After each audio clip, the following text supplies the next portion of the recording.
They march with determination to the Kerem Shalom border as they have for 6 weeks. Their mission, to block international aid from crossing into Gaza. The border police are waiting for them. There is a danger of sniper fire and projectiles, the officer warns. I ask you to leave this place. But the protesters are undeterred. Made up mostly of hostage family members, former reservists, and settlers, they ignore the order and change course to move closer to the crossing. So you can see the trucks with aid over there. The police had been trying to stop the protesters, but then they've just cut through this field and they're pushing ahead. How can anyone check these trucks and see what's inside? Where bags of rice that are meant to go to their children are filled with bullets.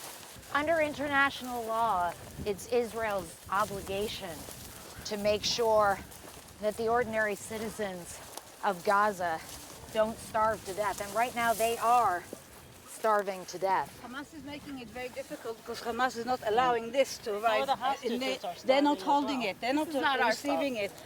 But we will do it. I'm telling you here and now. If we knew it's getting to children of Gaza, we would do it. This does not arrive at their doorstep. This arrives into the tunnels of Hamas that are fighting us and holding our hostages. There's no evidence to support the idea that all of this aid is going to Hamas. Not to the rest of the population. This is intelligence only for terror. That's why they should get only the minimum calories required to survive. They're starving to death. They are not. They are starving to death. You know what? If they are starving to death, give the hostages back. No, a single loaf of bread should go there till our hostages are coming back. To many people in the world, listening to what you're saying and what you're protesting for, it sounds like A, a contravention of international law, and B, incredibly callous in the face of an epic humanitarian catastrophe, in the face of children starving to death. People can't understand why anyone in their right mind would advocate for stopping aid. Hamas has no fair play.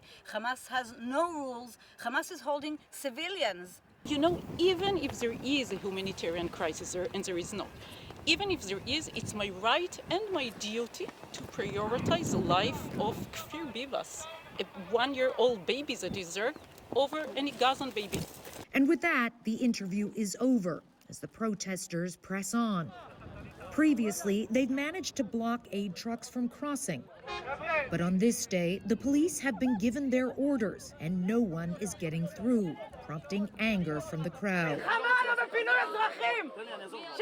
You are confused. Go deal with the war, this woman shouts. We came to help you. Unable to cross here, the protesters try their luck in another area, but the authorities are just as quick to stop them. So the police are now really starting to lose their patience. They've been trying to push these protesters away for hours now, and still they're not leaving. The crowd on this day is small, but their sentiment is shared by most people in the country. A recent poll by the Israel Democracy Institute found that 68% of Jewish Israelis oppose the transfer of humanitarian aid into Gaza. On the other side of the border, the situation could not be more dire. 7-year-old Fadi Al-Sant is suffering from severe dehydration and malnutrition. Doctors at the Kamal Adwan hospital say they don't have the resources to properly treat him. Fadi's mother says she's already lost 2 children, but she doesn't want to lose him. According to Gaza's health authorities, at least 17 children have died of dehydration and malnutrition already.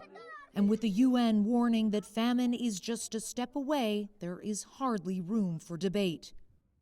More aid needs to get to more people as quickly as possible.